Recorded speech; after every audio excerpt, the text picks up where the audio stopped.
Theo Ontiveros. Welcome to Newsnight, where we go above and beyond the headlines. Tonight on the program, Senator Richard Gordon says President Duterte can be impeached over his alleged role in Pharmally Pharmaceuticals controversy, but a fellow senator seeks clarification on the matter.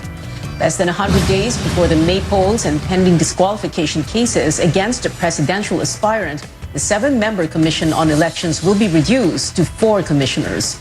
And a presidential advisor recommends scrapping the alert level system and mandating a booster card in Metro Manila. Find out what the Health Department thinks about these proposals.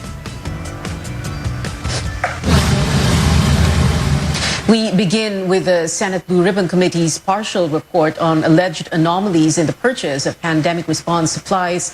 Committee Chairman Richard Gordon explains the cases that can be filed against President Duterte when he steps down from office. He adds these could warrant Mr. Duterte's impeachment if time permits. Our Amor Santos reports.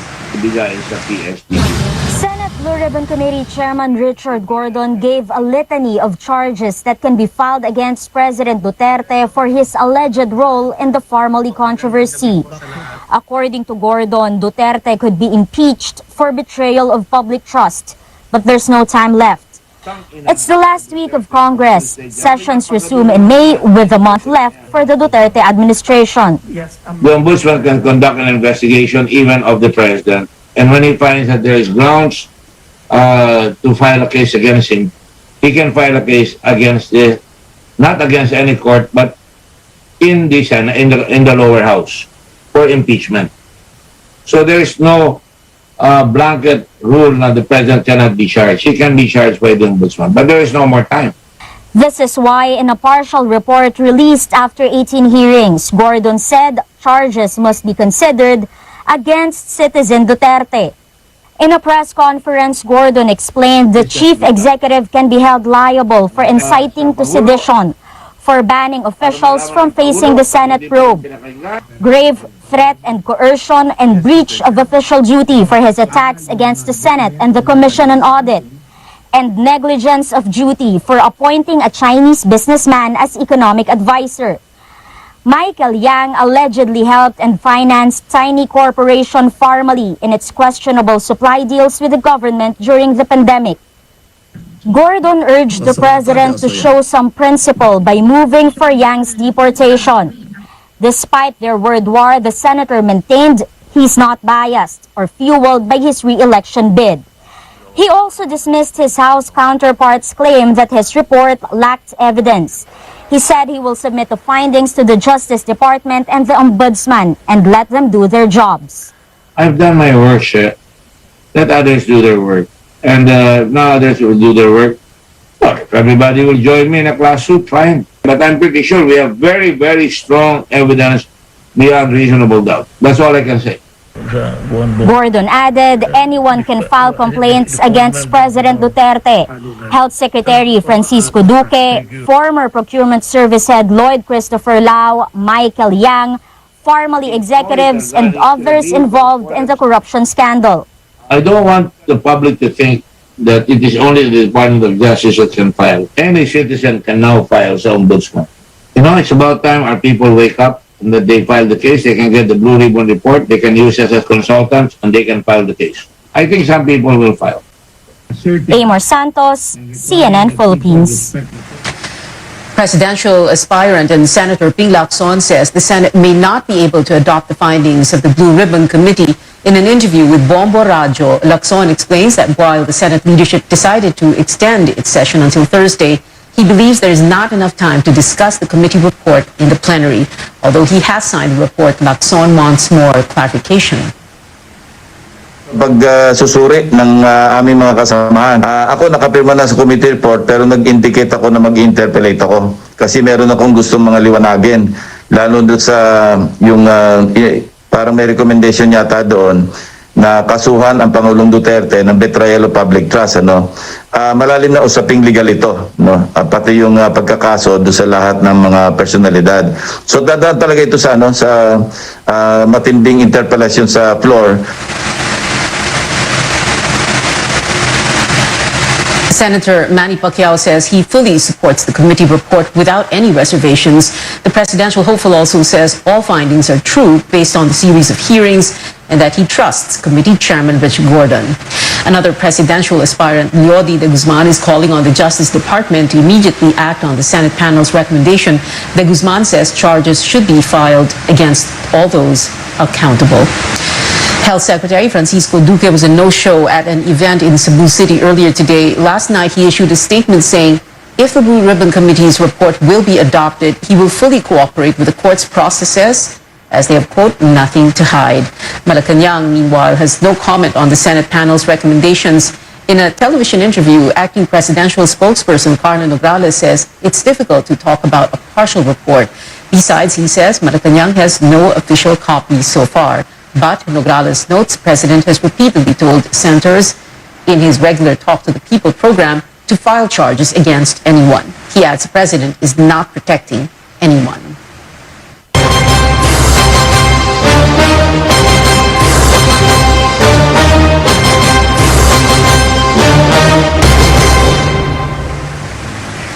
"96 days before the Filipino votes, senior poll officials, including the chairman, Sharif Abbas, have retired. Abbas and Commissioners Rowena Guanzon and Antonio Co were accorded a retirement ceremony this afternoon. Let's get the latest from our Melissa Lopez, who has been covering developments at the COMELEC. Mel, as of today, so still no decision on the Marcos disqualification cases, which Guanzon has been fighting for. And we also saw Guanzon and Commissioner Amy Ferolino in one room together. Tell us what happened. Yes, Pia, that's right. Still no resolution on those Marcos cases. But today, we saw Commissioners Rowena Guanzon, Antonio Co, and Chairman Sharif Abbas, and there's years of service at the COMELEC on a high note, despite that controversy about their pending disqualification cases against Bongbong Marcos. The 7 commissioners have gathered for one last time for that retirement ceremony at the Hotel Sofitel in Pasay City, also the venue for the ongoing management committee meeting at the poll body. The event was off limits to the media, but Guanzon's office made available a live stream from inside the Harbor Garden tent, the same venue for the filing of candidacies in October. This was the first meeting of Guanzon and Commissioner Amy Ferolino in person after a week-old rift on the alleged delay of the Marcos cases. They sat 3 people apart. Since last week, Guanzon has been calling out Ferolino for supposedly favoring Marcos and conspiring with a male senator to deliberately stall the resolution of the cases. The two have not made up so far. In her speech, Ferolino took no shots against Guanzon and even thanked her for friendships formed from working together. Guanzon, however, did not clap her hands after Ferolino spoke, but also held back from taking any jabs and instead thanked everyone for their, quote, friendship and respect. Guanzon, Co, and Abbas's retirement leave 3 posts vacant. This comes in the middle of an election season and with the May 9 polls just around the corner. Guanzon earlier said that work at the COMELEC will definitely turn out slow as 4 people will share the load of 7 commissioners. A looming reshuffle of commissioners assigned to the 1st and 2nd divisions will also complicate case processing, with new members expected to decide on pending cases, including those against Marcos. Guanzon blames Ferolino for reaching this scenario without resolution on the Marcos case. With no decision on the cases beyond her retirement, Guanzon and Commissioner Marlon Casquejo's votes will not hold weight. The remaining commissioners, Socorro Inting, Casquejo, Ferolino, and Ray Bulay, turned over tokens to the retiring officials today and wished them well for the next chapter. Inting thanked Abbas for his leadership despite being the youngest poll chief in history. She says the best way to honor the 3 retirees would be to make sure elections in May are successful and clean. Now, what is life after COMELEC? What we know so far is that Guanzon and Co are both planning to stay in public service. Guanzon has a pending application for Deputy Ombudsman for the Visayas, while Co is applying to be the next Supreme Court Justice. No word yet about the next career path of Abbas. We'll try to find that out. Pia. Well, Mel, any word on names being considered to replace Chairman Abbas and Commissioners Guanzon and Co? What we know so far is that Malacanang has already put together a short list for President Duterte to have some options for these 3 vacancies, but we don't know whose names are on there. But meanwhile, this watchdog group called Participate is asking for independent appointments to the poll body.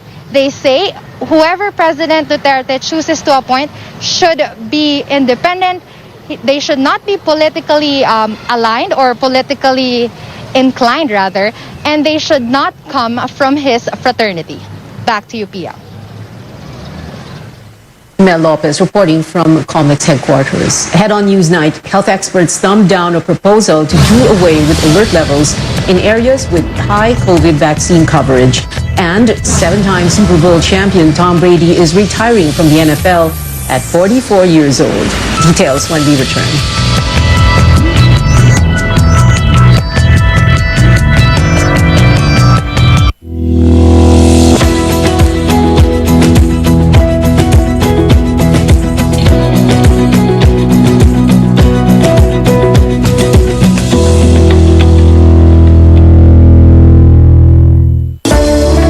Conquering the universe was the ultimate, but there's more. Dahil tinawag ho ako ng Panginoon for a major purpose. To guide the youth, help communities, and to bring others closer to Him. Kaya I take care of my health through proper diet, exercise, and MX3 capsule. I am ready to serve. Kasi para sa Panginoon, hindi lang ako 4th runner-up. First place ako sa puso niya. Mahalagang paalala, ang MX3 capsule ay hindi gamot at hindi dapat gamitin panggamot sa anumang uri ng sakit. Sure ka ba talaga dito? Ano ka ba? Mabait si Papa. Pa! Si Miggy po. Paano po, Mr. Fardo?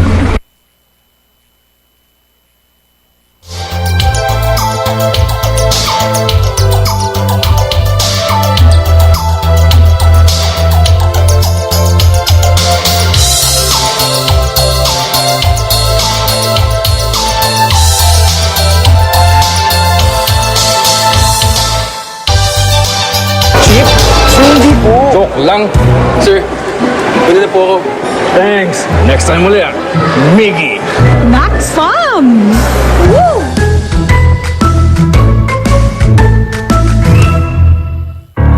Kay dami mong pinagdaanan, ngayon pa ba susukuan?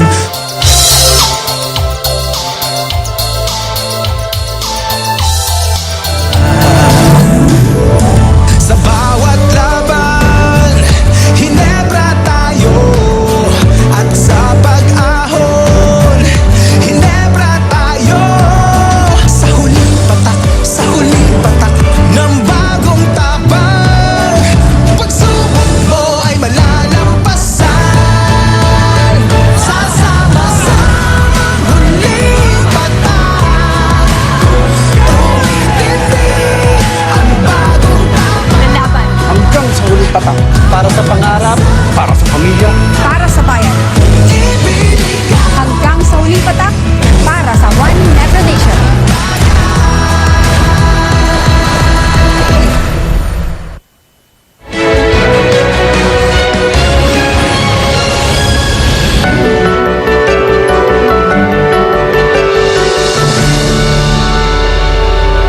Welcome back to Newsnight, where we go above and beyond the headlines. 7,661 more people contracted the coronavirus. This brings the total case number to 3.58 million.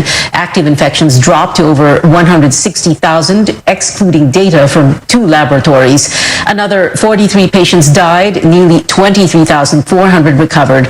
The positivity rate, or the number of people with COVID-19 out of those tested, is at 24.8%. The World Health Organization says a positivity rate of below 5% indicates virus transmission on the ground is under control. Now, while the government is making a pandemic exit plan, should the alert level system be scrapped in areas with high COVID-19 vaccine coverage? This is the latest proposal of Presidential Advisor for Entrepreneurship, Joey Concepcion. But as Caroline Bonkim tells us, health officials are adamant the classification is here to stay. Much like public storm warning signals, an alert level system is in place this pandemic. The system determines relaxations and restrictions depending on the spread of COVID-19 infection and hospital care use. But with increasing vaccine coverage in major cities, Presidential Advisor for Entrepreneurship Joey Concepcion says it's time to forgo the alert level system in areas with at least 70% vaccine coverage. Much like in the US, Concepcion says, katulad dito sa Amerika, walang alert level dito. But we're moving right now, going out in restaurants, vaccine cards are mandated. Number two, there is social distancing, wearing a face mask. So there is a basic minimum health protocol set up without any alert level. When you're sick, you stay home, you get well, and then you go out. On that note, he recommends that presentation of booster shot certificate must be mandated in Metro Manila. Kasama po yan sa mga pag-aaralan at i-discuss as we transition from the pandemic framework together with the entire world to a more endemic way of handling and mitigating the risks of COVID-19. Dizon says most cities in Luzon already have over 70% vaccine coverage. To build a wall of immunity against the virus, the government aims to vaccinate 90 million Filipinos by end of the Duterte administration and give boosters to over 72 million people. But health officials are not buying the proposal, saying alert levels are not tied to vaccine coverage. Evolving po ang situation. Hindi pa ho natin alam kung ano mangyayari in the future. We should always be prepared. That's why the alert level system is here. We can always stay at that lower alert level, pero pag dumating na tumataas na naman ang kaso, ito pong alert level system na ito ay gagana at makakapagbigay ng guidance kung kailangan po natin magkaroon ng mas mahigpit na restrictions because tumataas ang mga kaso. The alert level system is there as a fail-safe na para, kasi kung tanggalin natin sila agad, anong gagawin natin kung biglang mag-spike yung kaso? Inasarado ba natin? At least yung metrics po natin ngayon, makakalibrate po natin yung response depending on how fast things are going. The World Health Organization reminded countries it is premature to either surrender or declare victory over COVID-19. Caroline Bongkin, CNN Philippines. The city of Cebu now rolling out booster shots in pharmacies. Interagency task force officials oversaw the rollout of the Res Bakuna sa Botica program at the Rose Pharmacy this morning. Mercury Drug, Generica, and Watson's will also be venues for the program in Cebu and other areas in the Visayas. Cebu and Baguio are the first cities outside Metro Manila to administer booster shots in pharmacies.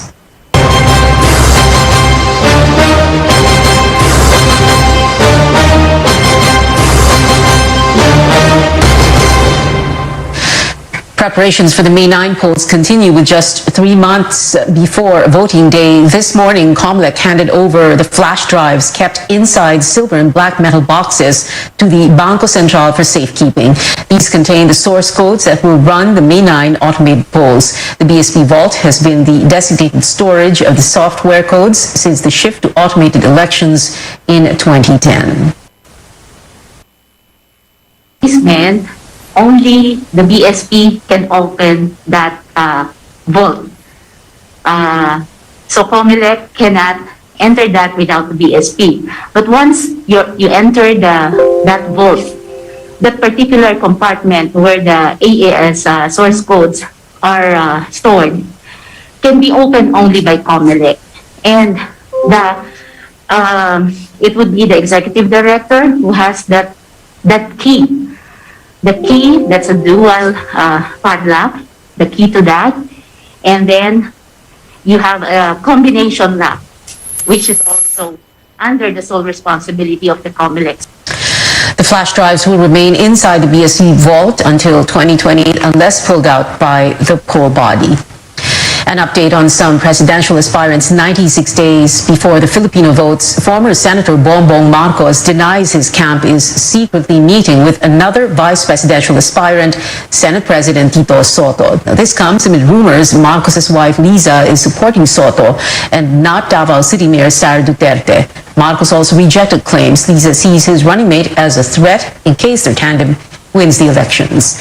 A group of more than 70 women local government officials supports the presidential bid of Vice President Leni Robredo. The Pinunong Pinay Power says Robredo is a true servant leader, untainted by any allegation of corruption. Senator Ping Lacson offers two possible solutions to mitigate rising oil prices. In an interview with radio station DZRH, he said the country can either revisit provisions on fuel excise taxes under the train law or venture into a joint oil exploration in the West Philippine Sea. Position ko, basta't 60-40 at sumasang-ayon sa ating saligang batas, dapat payagan lang natin. Not necessarily China, maski anong bansa na po pwedeng pumasok sa joint exploration. Sa ngayon, ang alam ko, pumapagi yung China doon sa 60-40, meaning 40% lang sila. Sa akin, symbolic yun. Ba't hindi natin papayagan? Pagka sila sumang-ayon doon sa ating saligang batas na sa joint exploration, yung joint endeavor, no? At 60-40, ibig sabihin, sa akin, subliminally, kinikilala nila sa atin yun. Manila Mayor Isko Moreno says it's time for the government to regulate gambling activities. He notes the government should stop treating casinos like state-owned corporations and instead allow the private sector to create more gambling opportunities legally. Currently, the Philippine Amusement and Gaming Corporation, or PAGCOR, regulates select gaming industries and helps provide income for various government programs. CNN Philippines has reached out to PAGCOR for a response to Moreno's remarks. Social media now playing a bigger role in the elections, but media practitioners warn the public should be on alert against disinformation. Stanley Gahete filed this report. If you happen to swipe on messages about candidates on your device, fact check once, twice, even 3 times. A Senate hearing on campaign messaging and social media points out how disinformation has been spread widely through a sequence of instructions called algorithm. Misinformation or disinformation can be both positive messaging or negative messaging. Unfortunately, the trend persists despite the efforts that have gone into curbing disinformation. UP Professor Yvonne Chua says hate speech and praises online have been directed at 2 presidential aspirants based on research. Majority of those are directed against presidential candidate and Vice President Leni Robredo po. So marami po talaga. Every week po, she is the biggest victim of disinformation or negative messaging po. We see substantial, also significant volume of false or misleading claims about the presidential candidate Ferdinand Marcos Jr., in which case these are largely positive or in his favor, seeking to promote him. A separate research released by UP states information on Facebook, Twitter, and YouTube has resulted in the creation of different social media communities based on interest and election issues. By using a number of tools, researchers have found out that this information comes from related networks of social media accounts. It is the power to set agenda, to set trends, to set conversation topics. It's the conditions of the platform that makes us susceptible to manipulation. In the same hearing, columnist John Mary describes this information on social media as democratic erosion, and voters should be on alert against such content.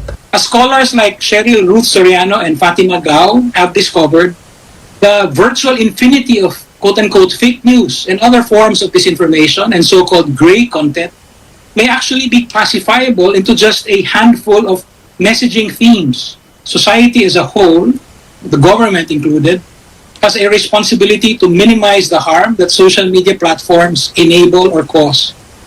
Media practitioners say stakeholders should unite against disinformation on social media by fact-checking information to help voters make an informed choice. Stanley Gahete, CNN Philippines. Up next on Newsnight, football legend Tom Brady announces his NFL retirement. Find out how celebrities are reacting to the news. Plus, players of a PBA team are set to play for Gilas Pilipinas in the FIBA qualifiers this month. Details after a short break.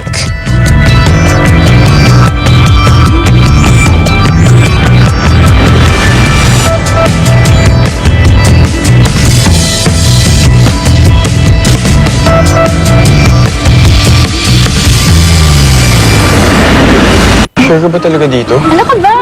Mabait si Papa. Pa! Si Pinky po. Paano po, Miss Euphorico?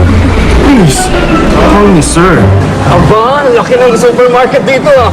Bili tayo ng drinks. Ah, ako na po ang drinks. Sige na. Sige na, gutom na ako. Oh, kuha na mo nga kami, Mike. So, paano? Babiyahe pa tayo. Sir, hatid ko na po kayo.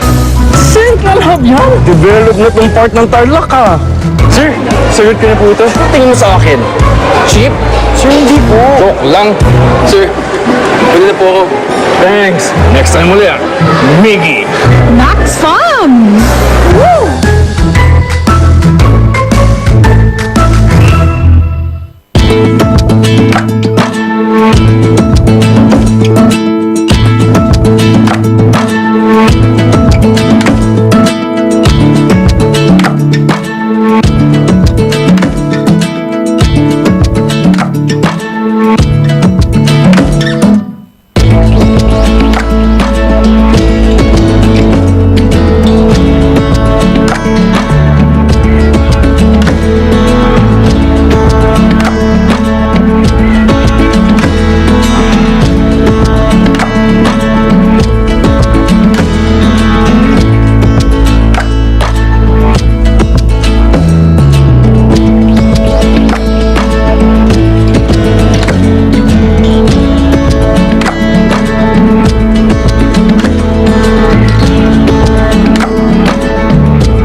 CNN Philippines football superstar Tom Brady is saying goodbye to his NFL career after over 2 decades in the league.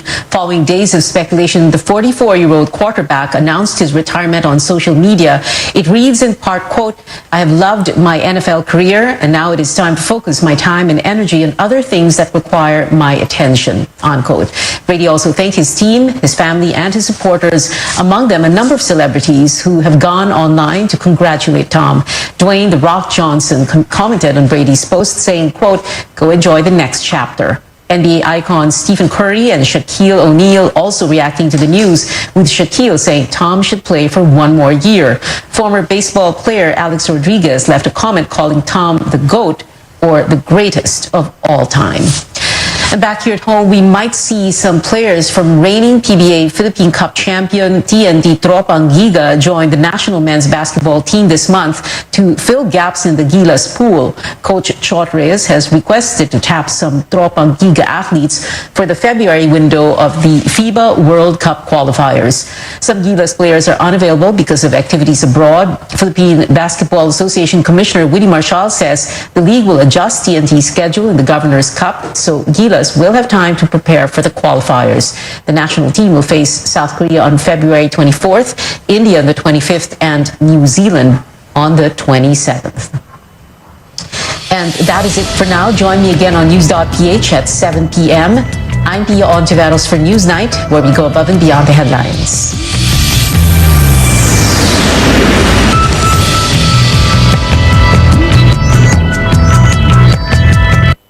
This program is brought to you by... We all get information all the time. RPN, Radio's Philippines Network. DXKD, Dipolo, Radyo, Ronda. Member, kapisanan ng mga broadcaster ng Pilipinas.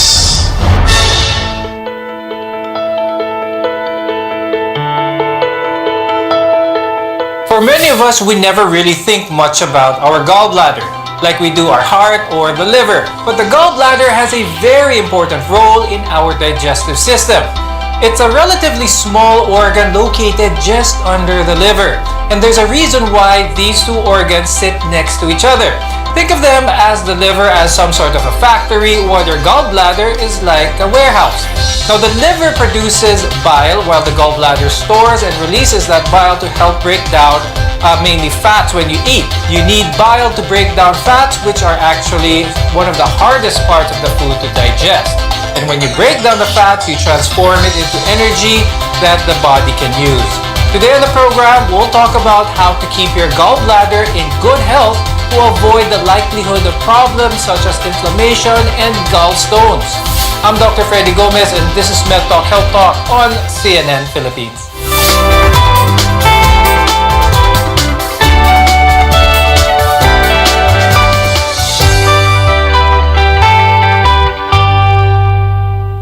The gallbladder is a key component of our digestive system, and our guests are here today to tell us more about how it works, what it's for, and why we need to ensure that our gallbladder is healthy. With us is Dr. Catherine Te. She's the Chief of Hepatobiliary Pancreatic Center in Makati Medical Center and the President of the Philippine Hepatobiliary Surgeons. Also with us is Dr. Ira Inductivo Yu. She is a gastroenterologist from National Kidney and Transplant Institute and Diliman Doctors Hospital and the President of the Philippine Society of Gastroenterology. Now, when someone eats fatty food, your gallbladder receives a signal to react. I'll start first with Dr. Cathy. How does it all work? Please explain to our viewers yung basic functions ng ating gallbladder o ating abdo. Well, technically, the gallbladder is a storage. It's a reservoir. You know, it stores the bile because the bile is secreted in the liver, and then it is 80% of it is stored in the gallbladder.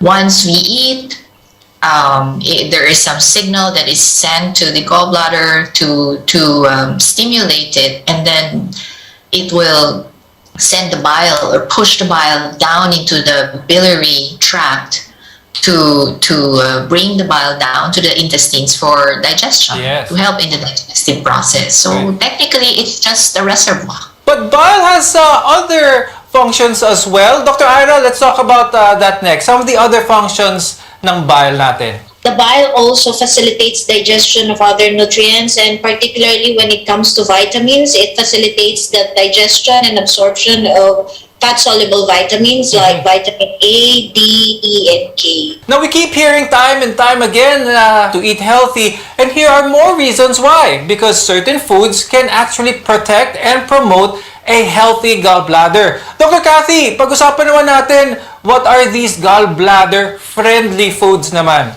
We know that we need to have a good diet, a balanced diet, and basically everything that is less fatty will be healthy for the gallbladder, because when there is an imbalance in the amount of fat, for example cholesterol, and then the bile salts, when there is a difference in the concentration, that's when gallstones develop. And therefore, foods that are less fatty are the ones that are healthy to the gallbladder.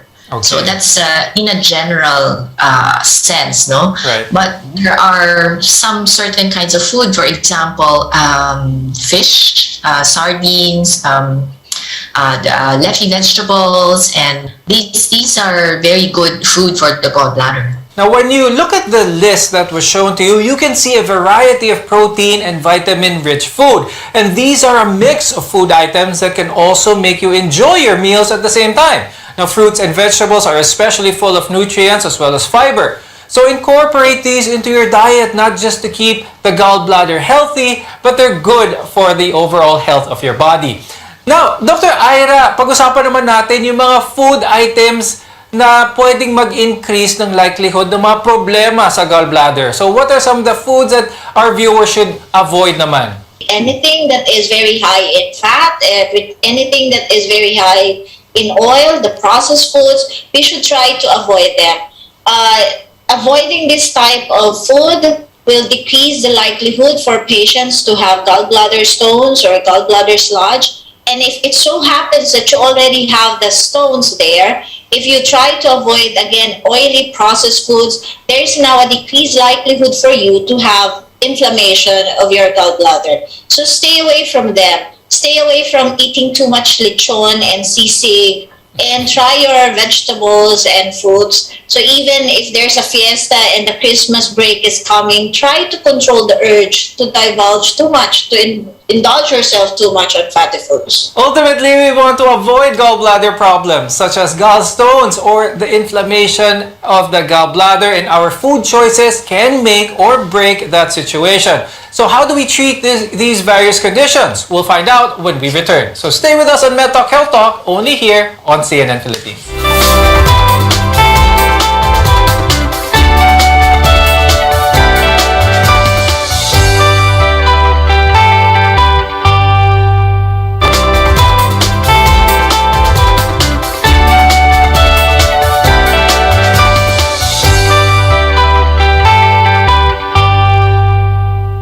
I'm Dr. Freddy Gomez, and welcome back to MedTalk Health Talk on CNN Philippines, where caring is our calling. Your gallbladder works to store and release your bile, a fluid that helps the body break down and digest the food that you eat, in particular fat. Fat takes longer to digest than other foods, but you need it. It supports several of your body's functions and gives your body that energy that it needs. It's in our best interest to keep our gallbladder healthy throughout the food we eat. Dr. Kathy, explain natin sa mga viewers kung ano ba talaga ang mga gallstones. How does it form? That's really the most common problem that we encounter, the gallstones, no?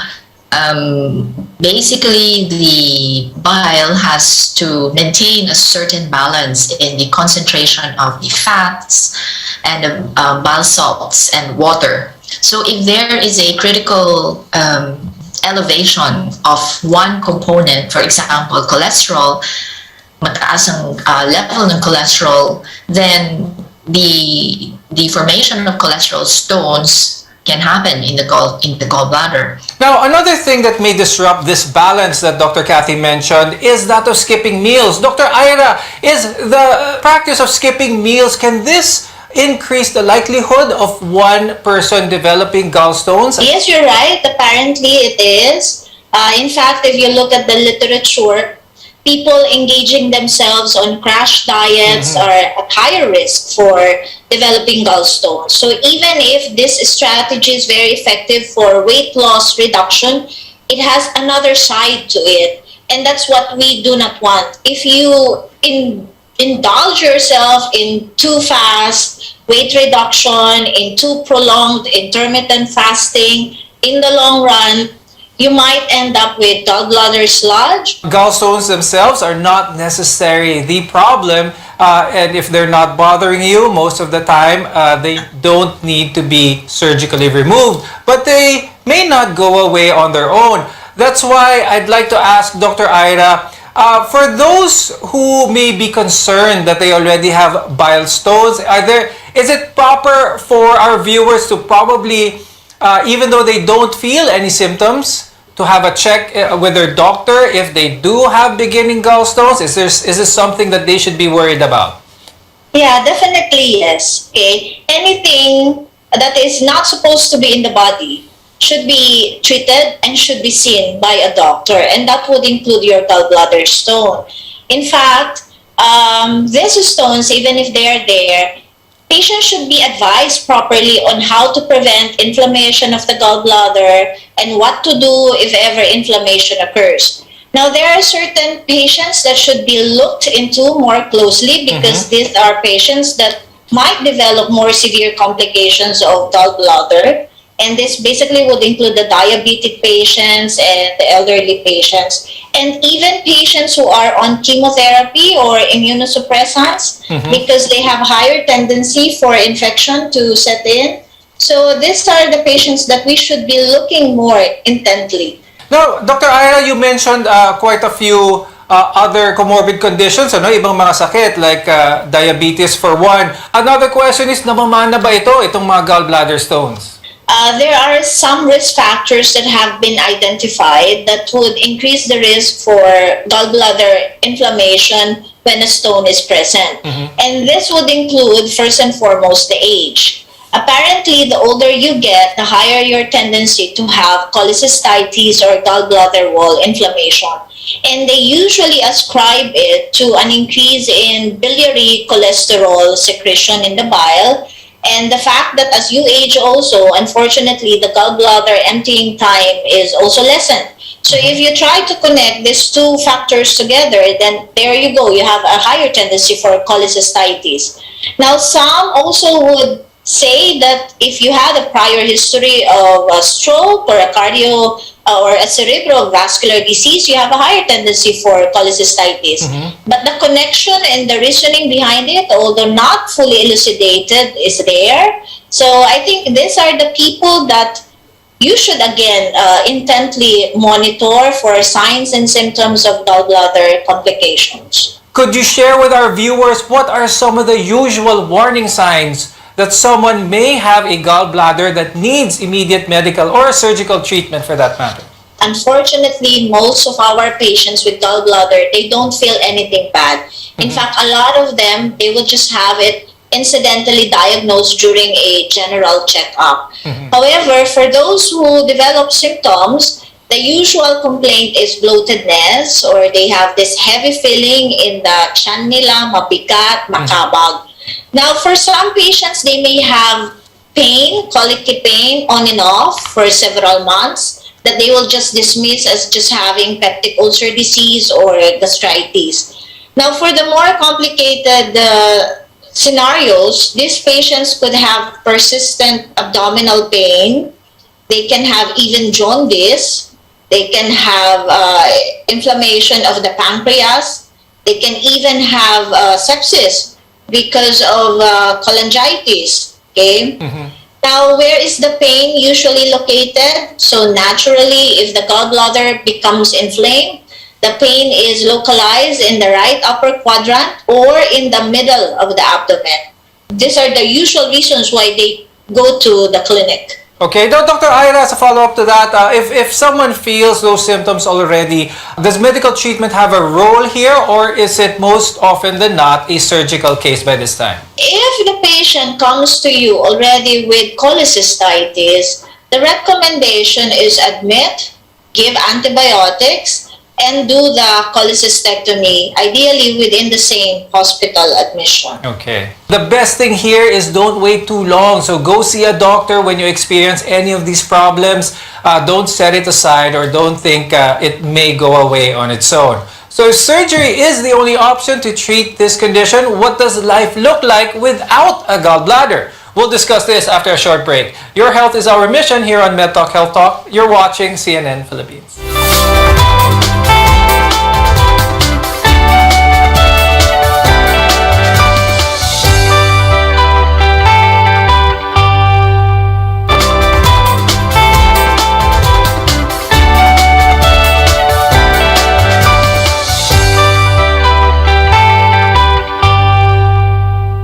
I'm Dr. Freddy Gomez, and this is MedTalk Health Talk, your partner in healthcare. Your gallbladder can be removed if necessary. Now, people without it can live a normal and healthy life. But this means your body isn't able to store bile in your gallbladder anymore because it has been removed. And as a result, some dietary changes are recommended at first to help your body adapt. Dr. Ira, what if someone has their gallbladder removed but still continues to eat a high-fat diet? Are there any further complications that may happen? Just to remind our viewers that eating healthy is definitely a plus. Of course, it's not only the gallbladder that is affected by a high-fat diet. Remember, the liver, okay, can have fatty deposition. In fact, we should eat healthy. We have to really lessen the fat for good health. Fatty liver is now a worldwide. It's a silent pandemic.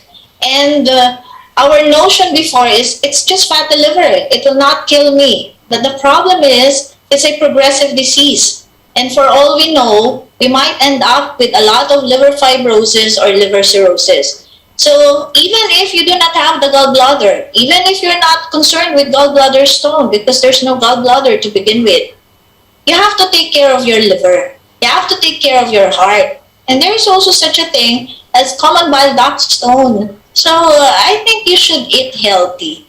try to lessen the fatty foods. As a reminder to our viewers to always eat healthy because it will not only manage the presence of problems with your gallbladder but with your liver, your heart, and your whole body in general.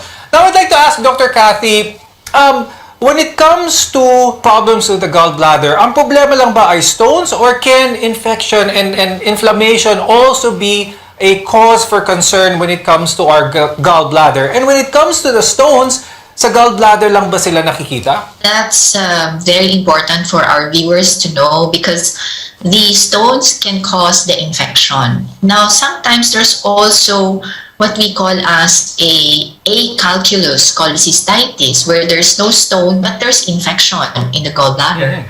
So these needs to be treated as well. And the stones, sometimes they're not only in the gallbladder.